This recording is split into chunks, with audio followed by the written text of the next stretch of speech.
Wales एक ऐसा animal है जिसकी कुछ स्पीशीज दुनिया के सबसे बड़े एनिमल्स में काउंट होती हैं। एक ब्लू वेल का साइज 30 मीटर तक हो सकता है और इससे बड़ा एनिमल ना तो एग्जिस्ट करता है और ना ही कभी पहले किया है। इसका मतलब यह है कि ये डायनासोर से भी बड़े होते हैं। इतना ही नहीं, इन वेल्स का वेट 40 एलिफेंट्स जितना हो सकता है। ऐसा माना जाता है कि एंटार्क्टिक में ब्लू वेल्स का काउंट कभी 2,25,000 तक था और आपको जान के काफी शॉकिंग लगेगा कि अब यह काउंट 3,000 से भी कम हो चुका है। एंड अकॉर्डिंग टू रिपोर्ट्स, कुछ वेल्स की स्पीशीज अब से सिर्फ 25 सालों में एक्सटिंक्ट भी हो सकती हैं। पर इन क्रिएचर को मारा क्यों जा रहा है? हमारे वर्ल्ड में वेल्स की क्या इंपॉर्टेंस है और क्या इनके होने या ना होने से ह्यूमंस को कोई फर्क पड़ेगा? वेल्स की स्पीशीज को दो मेन ग्रुप्स में डिवाइड किया गया है। पहला टूथ वेल, विच मीन्स जिनके दांत होते हैं। ये वेल्स अपने दांतों की हेल्प से स्क्विड, फिश, सील्स को हंट करके खाती हैं। और दूसरी होती हैं बलीन वेल्स, जिनके दांत की जगह ब्रश के जैसे दिखने वाली फाइब्रस स्ट्रक्चर होते हैं, जिसके हेल्प से वो क्रिल्स और श्रिम्प्स जैसे क्रिएचर्स को फिल्टर करके खाती हैं। तो अब वेल्स के कुछ अमेजिंग से फैक्ट्स को जानते हैं। Whales live a long life. Whales की कुछ स्पीशीज 200 साल तक जिंदा रह सकती हैं और अपनी इस लंबी सी लाइफ स्पैन में वेल्स इंसानों की ही तरह अपने आने वाली जनरेशन को इंपॉर्टेंट इंफॉर्मेशन पास ऑन करती हैं, जैसे कि ब्रीडिंग प्लेसेस, माइग्रेशन के रूट्स और फूड अवेलेबिलिटी का information.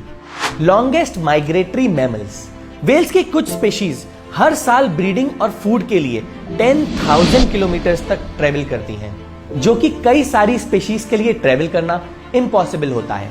They transfer cultural values. सालों की गई रिसर्च से पता चला है कि इंसानों की ही तरह वेल्स की भी अपनी कल्चरल वैल्यूज होती हैं, जैसे कि सोशल बिहेवियर से लेके काफ को रेस करने के तरीके तक अपनी अगली जनरेशन को पास ऑन करते हैं। ये बहुत ही यूनिक कैरेक्टरिस्टिक है। Whales can sing. ये सुनने में बड़ा इम्पॉसिबल सा लगता है, पर एक्चुअली रिसर्चर्स के हिसाब से वेल्स कई तरह के डिफरेंट साउंड प्रोड्यूस करती है और वो इन साउंड्स को एक पैटर्न में यूज भी करती है जो सिंगिंग जैसा लगता है।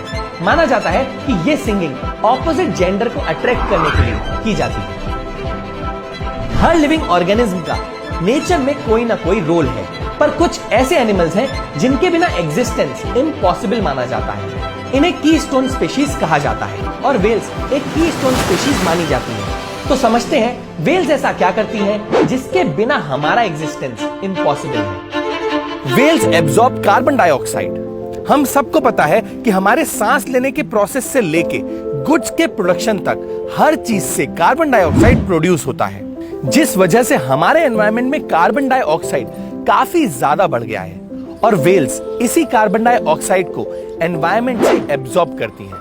इनफैक्ट आपको जान के काफी हैरानी होगी कि वेल्स अपने पूरे लाइफ स्पैन में अराउंड 33 टन तक कार्बन डाइऑक्साइड एब्जॉर्ब कर सकती हैं, विच मींस एक वेल 1500 ट्रीज जितना कार्बन एब्जॉर्ब कर लेती है। Whales regulate oceans. Actually whales खाना खाने के लिए ओशंस के एकदम नीचे सतह तक जाती हैं, जहां पे उनको फिश एंड क्रिल्स इजीली मिल जाती हैं। पर as we all know, whales को सांस लेने के लिए ऊपर की सतह पे आना पड़ता है।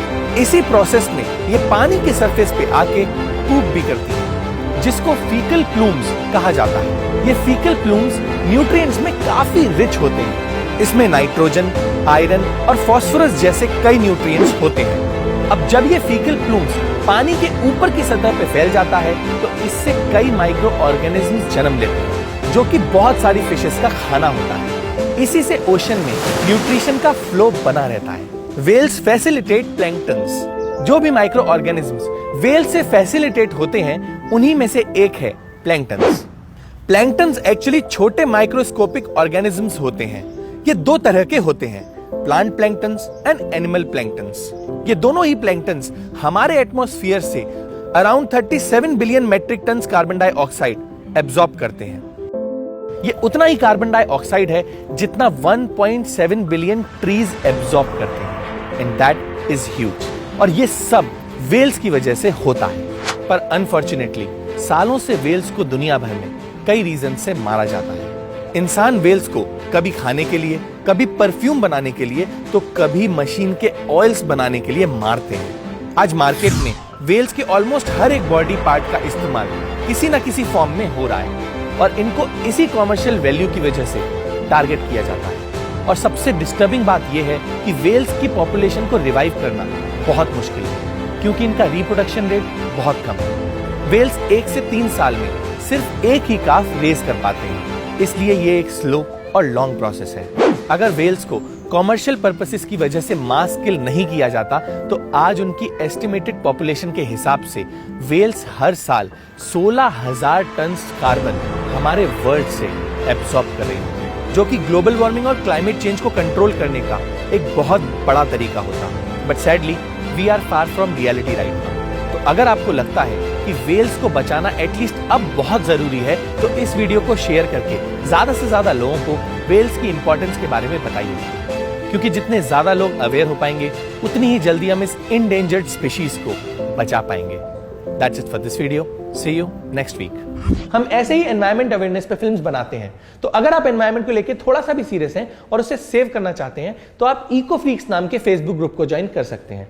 इसमें हम ऐसे लोगों की कम्युनिटी बनाना चाहते हैं जो एनवायरमेंट के बेटरमेंट के लिए कुछ कर रहे हो। तो अगर आप किसी ऐसे को जानते हैं या आप खुद कुछ ऐसा कर रहे हैं तो आप इस ग्रुप में जाके पोस्ट कर सकते हैं सो दैट और लोगों को इसके बारे में पता चले। लिंक डिस्क्रिप्शन में मेंशन है। Thank you and take care.